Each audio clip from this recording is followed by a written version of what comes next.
அனைவருக்கும் வணக்கம். நான் கார்த்திகேயன்.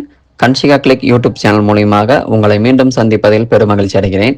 இன்னைக்கு நாம பார்க்கக்கூடிய வீடியோ ஷார்ட் பதிவு என்னன்னு பார்த்தீங்க அப்படின்னா, ஓம் சக்தி பராசக்தி ஸ்ரீ லலிதா சகஸ்கர நாமம்.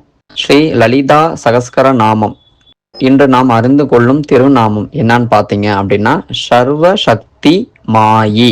அதாவது சர்வ சக்தி மாயி என்றால் எல்லா விதமான சக்திகளையும் தன்னிடத்தில் கொண்டவள் என்று பொருள். இதுக்குண்டான விளக்கம் பார்த்தீங்க அப்படின்னா, அன்னையே அனைத்து சக்திகளாகவும் அகண்டு அளவிருந்திருக்கிறாள்.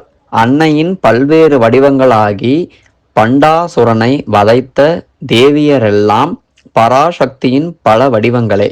பராசக்தியே மும்மூர்த்திகள், 30 தேவர்கள் மற்றும் நரர் மற்ற உயிரினங்கள் என்று சகல ஜீவராசிகளுக்கும் உள்ளிருக்கும் பராசக்தியாக இலங்குகிறாள். இதனால் அவளை சர்வ சக்தி மாயி என்று கூறுவது முற்றிலும் பொருந்தும். அதுவே அன்னையின் பெருமையை கூறும் 199வது திருநாமம் ஆகும். ஐயா சிவ சிவ அரஹர அரகரா ஓம் லலிதாம்பிகை தாயே போற்றி.